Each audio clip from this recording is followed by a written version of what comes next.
Barefoot shoes. Some people love them, other people absolutely detest them. I've done another video on this and I got absolutely slated. So today, I'm going to offer all the evidence, all the data, all the support, all the pros, all the cons, basically all the shebang to do with barefoot shoes. The million-dollar question is, are they worth it? Do they create problems? Are the benefits? Well, let's take a look and take a deep dive into this. Barefoot shoes were designed to strengthen your feet, your soles, your toes, your plantar fascia. Now, because there's far less support and structure, this enables your feet to actually adapt and strengthen to the daily fatigue you're putting on them. So let's say you're walking. Instead of the foam of the shoe protecting your feet from the natural elements, it's actually your foot that adapts to this load, and over time is actually going to strengthen so that your joints and ligaments and muscles within your foot become basically an upgraded version of what they were previously. And this is the whole purpose of the barefoot shoe, to basically give your foot more work to do and to develop this natural strength that our ancestors had many years ago. Now, this is obviously a major benefit. However, there's a downside to this. If you fail to overload your foot in a sensible way, aka you go off too fast, too hard, and you use the shoe far too often, you're probably going to find it's going to create many problems. Now, if this is done correctly, you're probably going to see a reduction in things like plantar fasciitis, bunions, shin splints, and many other problems as well. However, if this is not done correctly, you're going to find that these shoes actually aid these problems because they're going to lead to a far higher impact with every single step that you're taking. Now, my advice to you guys is that if you're going to use these shoes, make sure you progressively overload them.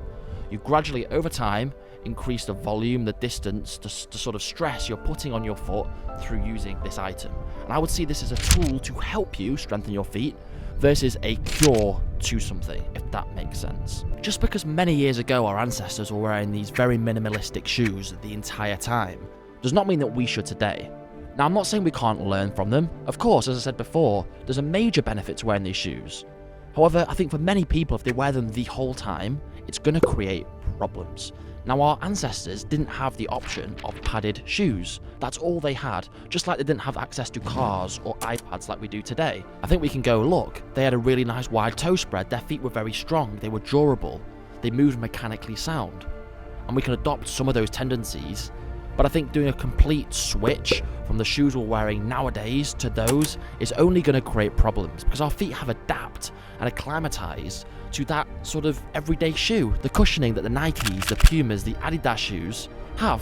So from my point of view, if you are going to implement this into your daily routine, your workout schedule, whatever, make sure, firstly, the transition period is nice and long. Don't just switch overnight. Make sure it's 6 to 12 months. The second thing is the very wide toe box. Yes, this is a major benefit.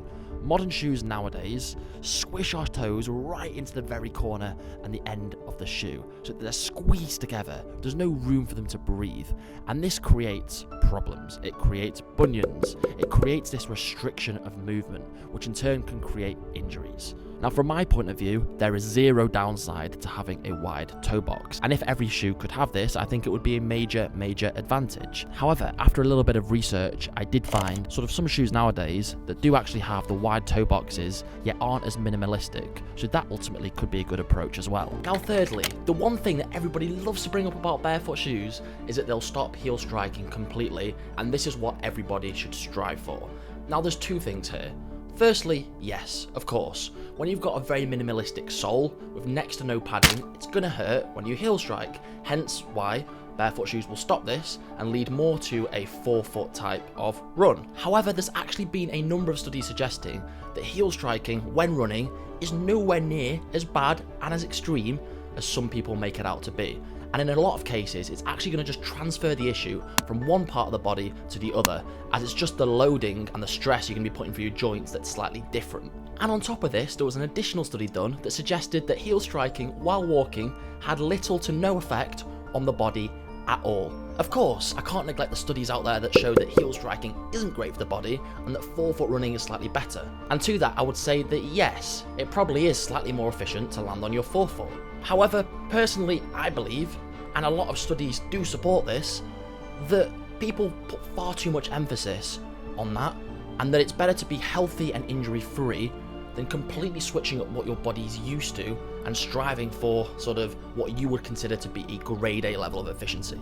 However, for the sake of this argument, let's just say you want to be a forefoot runner, you want to gain all these sort of micro efficiencies and the big efficiencies you can get from wearing a barefoot shoe. Well, you can actually get this from doing strength and mobility exercises in the gym, wearing toe spacers, wearing shoes less often than you do at the moment, and just going barefoot around the house. Now, those 4 things that I've just mentioned there, plus a plethora of other things you can implement on top of this, are going to give you pretty much the same benefit as wearing the barefoot shoe. Yet I would argue you have far more control with using these variables versus just the barefoot shoe on its own. As I was saying previously, there's nothing wrong with the barefoot shoe. There's a plethora of benefits, and I am not trying to doubt that for 1 second. I am absolutely in favour of this. However, just wearing a barefoot shoe without doing any of these things alongside it seems stupid to me. An example I love to give is that if you go to a doctor and say you've got a headache, they're not going to simply say, right, okay, I'm going to give you brain surgery. They might say rest first, take some paracetamol, alongside a number of other things. And for me, with barefoot walking and barefoot shoes, there's no difference. You know, before you transition to a barefoot shoe, why not do other things first and see if that helps? And then if you do like it and your feet do get stronger, then they're probably going to be far more resilient and able to adapt to the barefoot shoe. In my previous video, I did say that anybody that switched to a barefoot shoe was stupid. And that was me being a bit of an idiot. It was taken out of context, and honestly, I didn't think what I was saying first. Now, I don't stand by that. What I do stand by, though, is that anybody that does switch to a barefoot shoe without doing any of these other things alongside it, and doesn't do their research, and doesn't have a very long transition period, well then yeah, that is stupid. So I feel like in this video now, I've arranged my words in a better way. Of course there's pros, but there's lots of cons, and nobody ever talks about those, so that's what I've tried to do today, in this video for you guys. Now of course there's other benefits that I've not mentioned, and there's other downsides that I've not mentioned, but for me these are the big 3 or 4 things that constantly crop up again and again and again and again. As always, I hope this has been informative. If you've enjoyed this video, hit the thumbs up, subscribe to the channel, and I'll see you all in the next one. Cheers.